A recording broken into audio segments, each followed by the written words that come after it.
ಕೊಪ್ಪಳದ ಆನೆಗುಂದಿ ಭಾಗದ ನದಿ ಕೆರೆಗಳಲ್ಲಿ ಅಕ್ರಮ ಬೋಟಿಂಗ್ ಆರೋಪ ಕೇಳಿಬಂದಿದೆ. ಯಾವುದೇ ಸುರಕ್ಷಿತ ಸಾಧನಾ ಕ್ರಮಗಳೇ ಇಲ್ಲದೆ ಅಕ್ರಮ ತೆಪ್ಪಗಳ ಬೋಟಿಂಗ್ ಮಾಡ್ತಾ ಇದ್ದು ಪ್ರವಾಸಿಗರಿಂದ ಇವರೆಲ್ಲರೂ ಕೂಡ ದುಬಾರಿ ಶುಲ್ಕವನ್ನು ವಸೂಲಿ ಮಾಡ್ತಿದ್ದಾರೆ ಅನ್ನುವಂಥ ಆರೋಪ ಕೂಡ ಈಗ ಕೇಳಿಬಂದಿದೆ. ಜಿಲ್ಲಾಡಳಿತ, ಪ್ರವಾಸೋದ್ಯಮ, ಗ್ರಾಮ ಪಂಚಾಯಿತಿ ನಿಯಮಗಳನ್ನು ಗಾಳಿಗೆ ತೂರಿ ಇವರು ಅಕ್ರಮ ತೆಪ್ಪ ಬೋಟಿಂಗ್ ಅನ್ನು ನಡೆಸುತ್ತಿದ್ದಾರೆ. ಅಕ್ರಮ ತೆಪ್ಪಗಳ ಬೋಟಿಂಗ್ ಬಗ್ಗೆ ಪ್ರತಿಕ್ರಿಯೆ ನೀಡಿದಂಥ ಗಂಗಾವತಿ ಶಾಸಕ ಜನಾರ್ದನ್ ರೆಡ್ಡಿ ಈ ವಿಚಾರವಾಗಿ ಜಿಲ್ಲಾಧಿಕಾರಿ ಬಳಿ ಮಾತನಾಡ್ತೀನಿ ಅಂತ ಹೇಳಿದ್ದಾರೆ. ಇವತ್ತು ನಮ್ಮ ಜಿಲ್ಲಾಧಿಕಾರಿಗಳ ಜೊತೆ ಕೂಡ ನಾನು ಮಾತಾಡಿ ಸುಮಾರು 3 ಲಕ್ಷ ಹಣವನ್ನು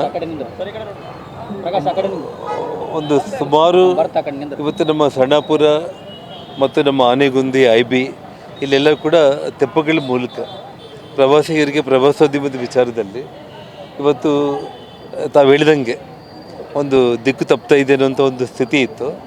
ಆ ರೀತಿ ಆಗಬಾರ್ದು ಅಂತೇಳಿ ಶಾಸಕರ ಅನುದಾನದಲ್ಲಿ ನಾನು 3 ಲಕ್ಷ ಅಮೌಂಟನ್ನು ಕೊಡೋದ್ರ ಮೂಲಕ 30 ಮಂದಿ ಯುವಕರನ್ನು ಆ ಭಾಗದಲ್ಲಿರೋರಿಗೆ ಆ ತಿಮ್ಮಯ್ಯ ಅಕಾಡೆಮಿ ಅವ್ರ ಮೂಲಕ ಟ್ರೈನಿಂಗ್ ಎಲ್ಲ ಮಾಡಿಸ್ಬಿಟ್ಟು ಶೀಘ್ರದಲ್ಲೇ ಅಧಿಕೃತವಾಗಿ ಫಾರೆಸ್ಟ್ ಇಲಾಖೆಯವರು ಮತ್ತು ರೆವಿನ್ಯೂ ಇಲಾಖೆ ಇಬ್ಬರನ್ನು ಒಳಗೊಂಡು ಇವತ್ತು ಅಲ್ಲಿ ಬರೋ ಪ್ರವಾಸಿಗರಿಗೆ ಟಿಕೆಟ್ ಕೊಡೋದ್ರ ಮೂಲಕ ಮತ್ತು ಆ ತೆಪ್ಪೆಯನ್ನು ನಡೆಸುವಂಥ ಯುವಕರಿಗೆ ಒಂದು ನಿರ್ದಿಷ್ಟವಾದ ಅಮೌಂಟನ್ನು ಕೊಡೋದಕ್ಕೆ ನಿರ್ಧಾರ ಮಾಡಿದ್ದೀವಿ. ಇನ್ನೊಂದು 4-5 ದಿವಸದಲ್ಲಿ ಅದನ್ನು ಉದ್ಘಾಟನೆ ಮಾಡ್ತೀವಿ.